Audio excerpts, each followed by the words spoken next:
The empty cabin. The wind, a banshee wail through the pines, bit at Elias's exposed skin as they neared the clearing. Snow, thin as powdered sugar, dusted the trampled path leading to the cabin. "Here it is," he grunted, the words puffing white in the frigid air. Amelia clutched her worn shawl tighter, her eyes scanning the small, dilapidated structure. It was just as he'd described, a single window, boarded up, a crooked chimney exhaling only frosty air, and a door hanging slightly ajar, like a gaping maw. No smoke, no light. Just an unsettling quiet, broken only by the incessant wind. "Stay here," Elias commanded, drawing his revolver with a practiced ease that belied the tension in his jaw. The click of the hammer cocking echoed unnervingly. He pushed the door fully open with the barrel, stepping inside with a cat-like caution. The air within was stale and colder than outside, carrying the faint, earthy scent of disuse. Amelia peered past him. The cabin was utterly empty. No furniture, no supplies, not even a scatter of firewood. A thin layer of dust coated the rough-hewn floorboards. The only sign of recent occupation was a faint impression in the dust near the hearth, as if something, or someone, had been dragged away. Elias lowered his gun, a muscle twitching in his cheek. "Empty," he stated, his voice flat. He kicked at a loose floorboard. No sign of the old man. Or the boy. His gaze swept the small space again, a grim suspicion settling over his features. He knelt, examining the impression more closely. "This isn't right. He wouldn't have just left." Amelia's heart hammered. The emptiness felt like a scream. "What do we do?" she whispered, the question hanging heavy in the silent cabin, unanswered. The wind outside howled, a mournful lament for what wasn't there. A glimmer of hope. The stagecoach rattled, each jolt sending a shiver through Ilara. Across from her, Silas, his face a canvas of dust and exhaustion, meticulously cleaned his revolver. The metallic clicks were the only sound besides the insistent creak of the wheels. He hadn't spoken since they left Harmony, a silence that felt heavier than the desert air. "We need water," Ilara finally said, her voice raspy. "And provisions. We're running low." Silas grunted, reassembling the cylinder. "There's a spring a few miles north of here, off the main trail. Old man Tanner's told me about it. We can rest there." His eyes, usually sharp and wary, held a flicker of something she couldn't quite decipher, a weariness that mirrored her own, perhaps. As the sun dipped below the horizon, painting the sky in fiery hues, they turned onto a barely visible track. The air grew cooler, carrying the scent of damp earth. Soon, the rhythmic rush of water reached them. A small oasis, nestled between two rocky outcroppings, emerged from the twilight. A slender stream chuckled over smooth stones, feeding a small, verdant patch of grass. Silas dismounted first, his movements stiff. He unhitched the horses, leading them to drink. Ilara, her limbs aching, climbed down and knelt beside the spring, scooping up handfuls of the cool, clear water. The taste was a revelation, chasing away the dust that had coated her throat for days. Silas watched her, his expression unreadable. He began to gather kindling, the crackle of dry twigs breaking the quiet. For the first time since their tense journey began, a fragile sense of calm settled over them, a quiet truce in the vast, unforgiving land. It was a small thing, this oasis, but in its solitude, Ilara found a faint, persistent glimmer of hope. The wrong passenger. Dust plumed around the stagecoach, thick as a desert fog, as it rumbled to a halt. Elias, hand instinctively on the colt at his hip, peered out. The station master, a wiry man with eyes like polished obsidian, approached. "Trouble, Mr. Vance?" "Looks like we got the wrong passenger," Elias grunted, his gaze fixed on the figure already disembarking. He'd paid good money, sight unseen, for a bride. He expected a woman, yes, but not this woman. She was tall, slender, with a defiant chin and eyes that glittered with an unsettling intelligence beneath a wide-brimmed hat. Her travel clothes, while dusty, spoke of quality, not desperation. This wasn't the timid, homely woman described in the agency letter. Wrong passenger? The station master squinted. This here's Miss Eliza Albright. Paid for her passage clear through to Redemption Pass. Eliza turned, a faint smile playing on her lips. And you, I presume, are Mr. Elias Vance? Her voice was low, melodic, entirely too self-possessed.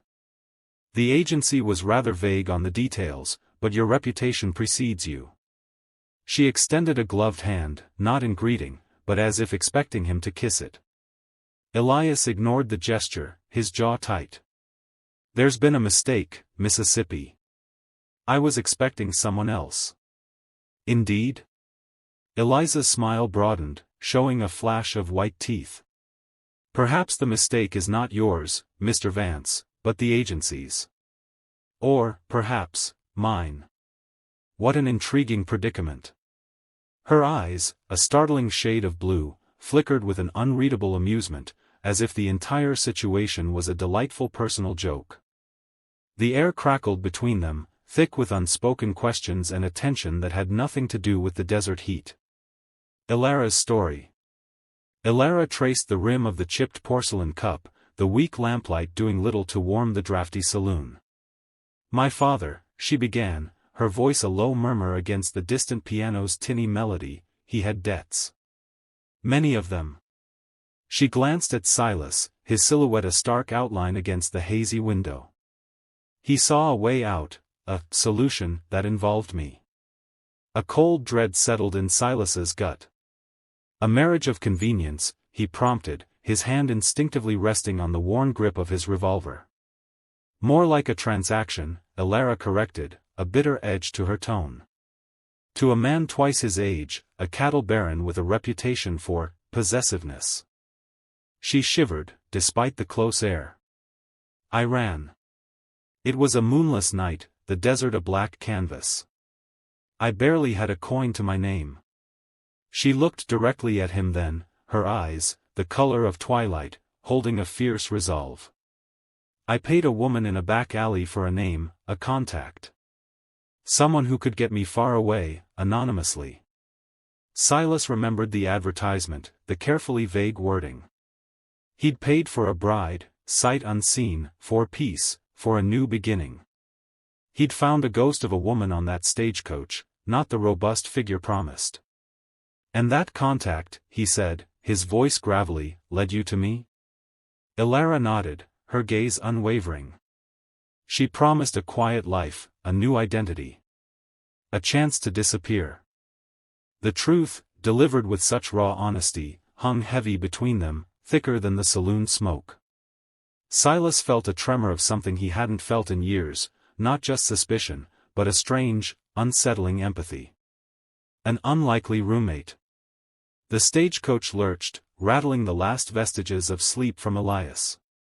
Across from him, the bundled figure remained still, an enigma wrapped in coarse wool. He'd paid for a bride, a sturdy woman to help on the ranch, not this. The small, pale face that had peeked out when the driver introduced Miss Ilara didn't match the description from the matrimonial service. He gritted his teeth. He'd been swindled. We'll be stopping for the night soon, Elias grunted, his voice rough. The figure flinched, pulling the blanket tighter. He caught a glimpse of delicate fingers, too slender for ranch work. A wave of irritation mixed with something he couldn't quite name washed over him. He'd barely managed to keep the ranch afloat since his wife's death, and now this added complication. Later, in the dusty common room of the Wayfarer's Rest, the innkeeper, a stout woman with a knowing smirk, assigned them a single room. Just the one left, dearie, she said, her eyes twinkling as she eyed the bride. Elias felt a flush creep up his neck. He shot a glare at the huddled form. Look, he hissed, pulling Ilara aside, this isn't going to work. There's been a mistake. You're not who I paid for. Ilara finally spoke, her voice a reedy whisper. I know. She lifted her gaze, revealing eyes the color of a summer sky, wide with a fear that mirrored his own frustration. My sister, she ran away. They sent me instead. Lessons and laughter. The sun, a brazen eye, beat down on the dusty practice range. Elias, ever the stoic instructor, watched as Maeve fumbled with the hefty Colt.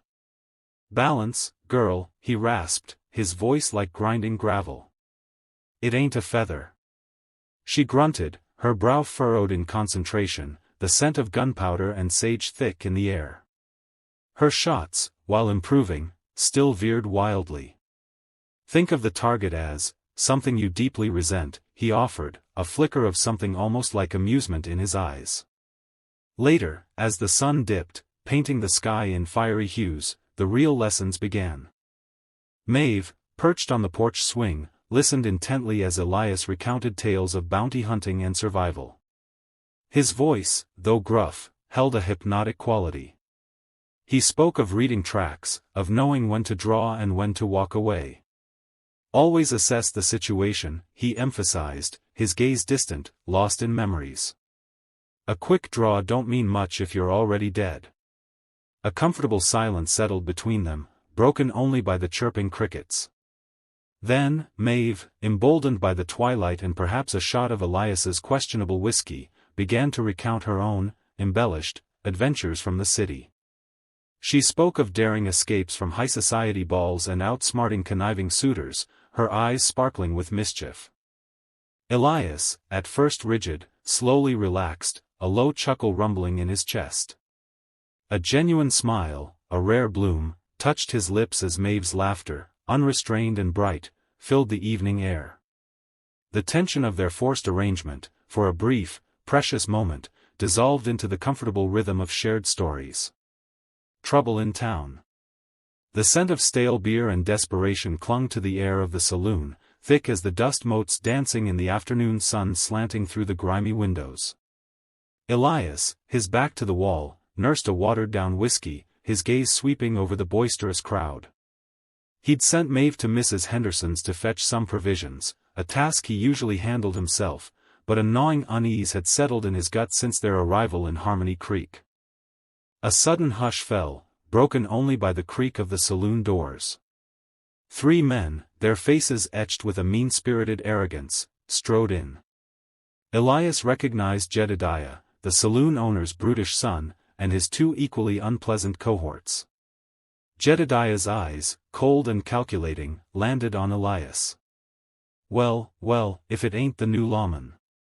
Heard you've been sticking your nose where it don't belong, stranger. Elias met his gaze, his hand casually resting near the butt of his holstered revolver. Just making sure folks stay on the right side of the line, Jedediah. A sneer twisted Jedediah's lips. This town's got its own way of doing things. We don't need no outside interference. He took a step closer, his companions fanning out behind him. The air crackled with unspoken threats. Elias felt the familiar tension coil in his muscles, a readiness for the storm. He saw the glint in Jedediah's eyes, a challenge he couldn't back down from. Just then, the distant whinny of a horse and the distinct sound of a woman's startled cry cut through the saloon's heavy silence, pulling Elias's attention away from Jedediah and toward the street outside. A cold dread seeped into his bones. The gunslinger's return. Dust swirled around Jedediah's worn boots as he dismounted, the scent of parched earth and distant sage filling his nostrils. The general store, its paint peeling like sunburnt skin, loomed ahead, the same store where he'd bought the advertisement that had promised him a wife. A familiar knot tightened in his stomach. He'd only meant to pick up supplies, to avoid the prying eyes of the townsfolk, but the sight of the newly arrived stagecoach, still settling into its dusty halt, made him freeze. From the stagecoach's shadowed interior, a figure emerged. Not the demure, slight woman he'd envisioned and paid for. This woman was tall, her shoulders squared, and as she stepped into the harsh sunlight, a glint of metal caught his eye, a pistol holstered at her hip, worn leather a stark contrast to the surprisingly delicate embroidery on her simple dress. Her gaze, sharp and assessing, swept over the onlookers, pausing, almost imperceptibly, on him. A ripple of whispers, quickly hushed, followed her. "Lost something, mister?" Her voice cut through the quiet, surprisingly deep, yet laced with a subtle challenge. She hadn't even looked at the man who'd met the stage. Jebediah felt his jaw clench. This wasn't what he'd bargained for, not even close. The other passengers, a nervous merchant and a heavily veiled woman, quickly collected their bags, eager to distance themselves. Jebediah knew, with a sinking certainty, that his quiet life was about to be irrevocably changed. The stage driver, a grizzled man named Silas, cleared his throat. "That'd be your bride, Jebediah. A family found." The scent of pine and wood smoke clung to the air as Eli led Maeve through the clearing. A rustic cabin, its windows glowing with a warm, inviting light, squatted comfortably amidst the towering evergreens. Smoke curled lazily from its stone chimney, painting faint gray streaks against the twilight sky. Maeve's hand, still clasped in Eli's, trembled slightly. This was it. The moment she'd both longed for and dreaded since leaving the orphanage. Before they reached the porch, the cabin door swung open. A woman, her silver hair pulled back in a severe bun, stood silhouetted against the interior light. Her gaze, sharp and assessing, landed on Maeve. Eli cleared his throat. "Ma, this is Maeve." The woman stepped forward, her eyes softening as she took in Maeve's worn dress and tired but hopeful face. "You're smaller than I pictured," she said, her voice surprisingly gentle. "Come in, child. You must be frozen." She gestured inside, and the warm glow of a roaring fire spilled out. A young girl, perhaps 7 or 8, peered shyly from behind the woman's skirts. Her eyes, the same piercing blue as Eli's, widened when she saw Maeve. Eli knelt beside her, a rare smile gracing his lips. "Rosie, this is Maeve. She's going to live with us now." Rosie took a tentative step forward, clutching a small, wooden doll. She looked from Eli to Maeve, then back again, a silent question in her innocent gaze. Maeve met her eyes, offering a tentative, hopeful smile. The little girl's lips curved into a shy grin, and the tension that had tightened Maeve's chest eased, replaced by a fragile warmth. For the first time in her life, Maeve felt a stirring of belonging, a whisper of a home.